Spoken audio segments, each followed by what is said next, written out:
बार कल यानी 28 अगस्त 2026 को पड़ने वाला जो रक्षाबंधन है, इस बार अपने आप में बहुत ही खास है।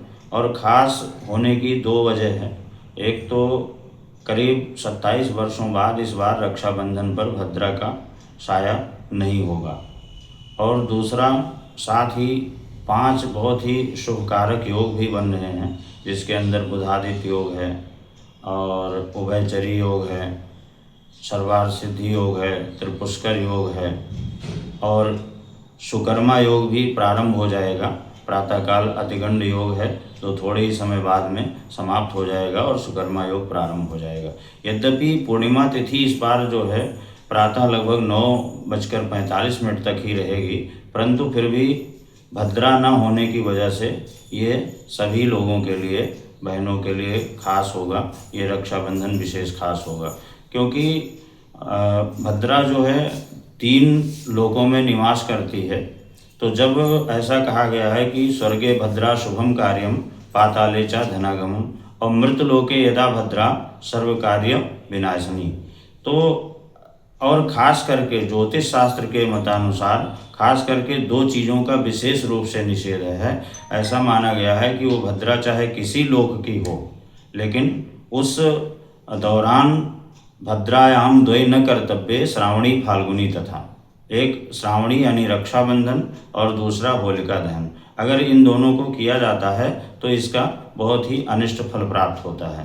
तो 5 शुभ योगों के बनने की वजह से, क्योंकि ये जो भी योग हैं और योग जो भी होते हैं अपने नामानुरूप उस प्रकार का फल देते हैं। जैसे सर्वार्थ सिद्धि योग है, तो अगर इस योग में कोई भी कार्य किया जाता है तो उसको सिद्धि प्राप्त होती है, कार्य सिद्धि होती है। इसी तरह त्रिपुष्कर योग जो है, अगर इस शुभ योग में कोई अच्छा कार्य किया जाए तो 3 गुना वृद्धि होती है, ऐसा ज्योतिष का शास्त्र का मानना है।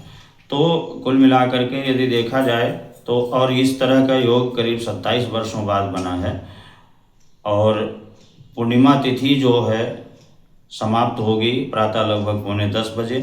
तो प्रातःकाल 5:40 से लेकर के और 9:45 बजे के मध्य में जो रक्षा सूत्र बांधने का जो विशेष समय, उपयुक्त समय होगा, वो यही होगा।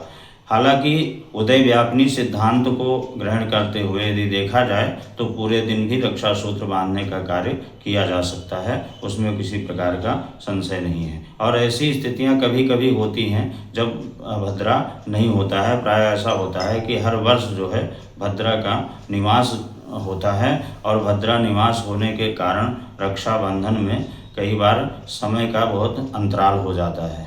तो इस बार का रक्षाबंधन सभी के लिए खास होगा। और इसके अलावा शतभिषा नक्षत्र पड़ रहा है, जो राहु का नक्षत्र होता है, और साथ ही शुक्रवार का दिन है। तो इस दिन ऐसा भी कहा गया है कि पूर्णिमा तिथि के दिन लक्ष्मी और नारायण की पूजा करना चाहिए।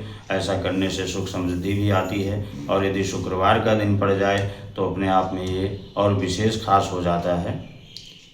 तो शुक्रवार का दिन भी पड़ रहा है, और पूर्णिमा तिथि प्रातः लगभग 9:45 पर समाप्त होगी, लेकिन उदय व्यापिनी सिद्धांत के अनुसार पूरे दिन रक्षा सूत्र बांधने का कार्य किया जा सकता है। बहुत बहुत धन्यवाद। अगर आप ये वीडियो YouTube पर देख रहे हैं तो हमारे चैनल को सब्सक्राइब कर बेल आइकन दबाएं, और Facebook पर देख रहे हैं तो हमारे पेज को लाइक करें।